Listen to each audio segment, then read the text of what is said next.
WWE 2K24 just came out. It's a cross-gen game and available on pretty much every single platform except the Nintendo Switch. 2K24 actually seems to be a step forward in the right direction. The user reviews and feedback are better than 2K23. The highlight seems to be the new WWE Showcase mode, where you follow one superstar's career through history and some classic matches. There's also been some tweaks done to other modes. In the ring, the gameplay actually feels smoother and the controls feel a little bit more intuitive. 2K24 should be simple enough even for casual players to enjoy. In terms of the graphics, the game does look more or less the same as past year's games. Now in this video, I'll be comparing the PS5 to the Xbox Series X. I didn't get a review code from 2K, and for that reason I won't be comparing the Series S version. The reason's simple: when I have to go out and buy a game, I always get the physical copy, and that's just so I can sell it after I'm done playing and recover some of my costs. One big advantage on buying the Series X copy is how you get the Xbox One version included.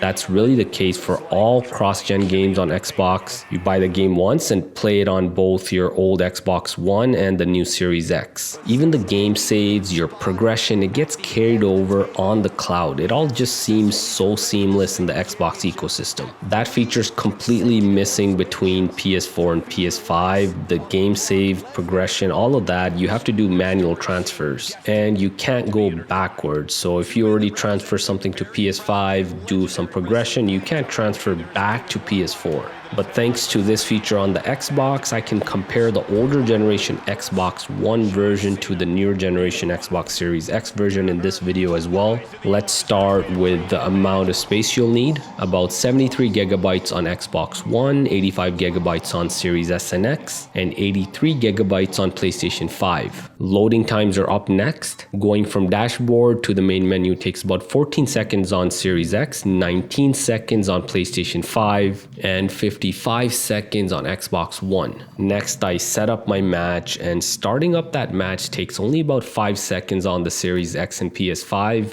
while the 11-year-old Xbox One takes 38 seconds. I didn't show it here, but Series X also does have the advantage of quick resume. In terms of graphics, they're more or less the same as old WWE games. Xbox One though is really blurry. We're talking less than 720p on the Xbox One. You can almost see the individual pixels if you're playing Xbox One on a large 4K TV. Series X and PS5 are a lot more crisp and run at 1440p during gameplay.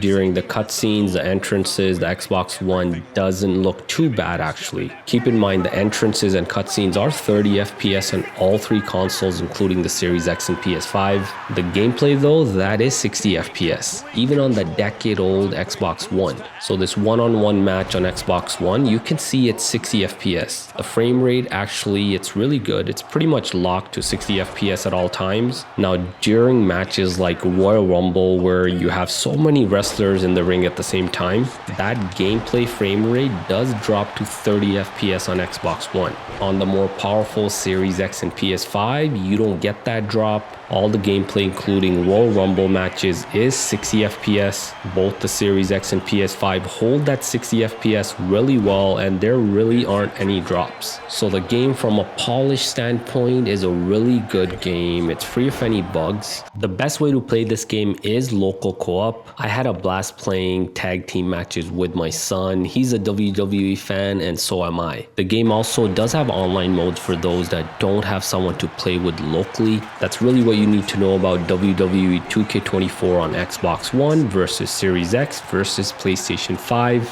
If you have a PS4, that's likely gonna look similar to Xbox One, while a PS4 Pro or Xbox One X should get better resolution. For the rest of the video, check out some more gameplay on all three consoles with that FPS counter shown. Boy, the time just flies, doesn't it?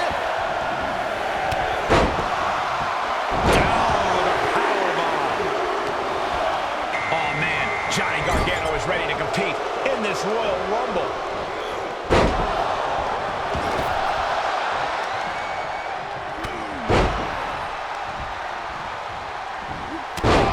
Boom! Backdrop suplex. What a high angle right across the shoulders. Super kick!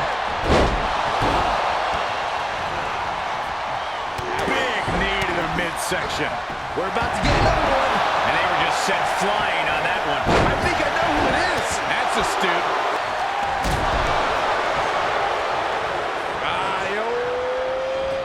Pump handle.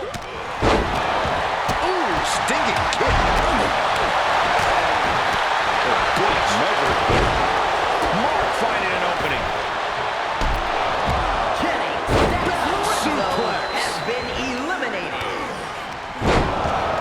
Nothing but blind rage. Oh, my!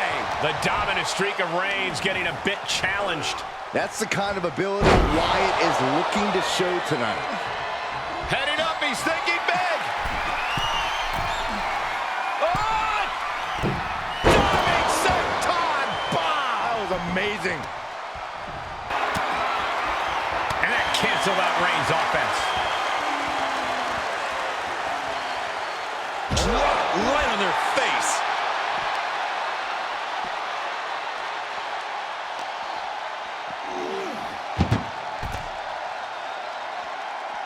That's what he does, Saxton. Tossed into the casket. It's about to get very dark in there. Can they close the casket? But the opponent is trying to fight back.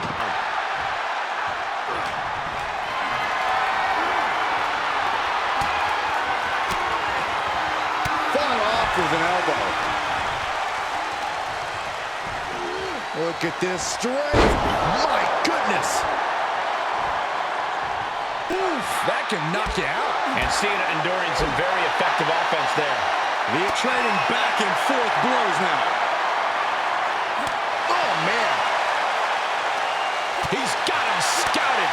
So much pride. Launching. Frog splash. You might as well turn the ambulance sirens on now. This one's as good as done.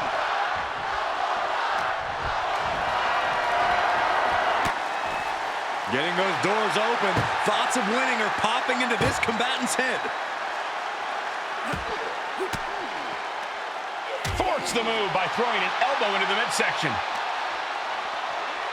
And now getting posted up in front of the ambulance doors, just motionless here.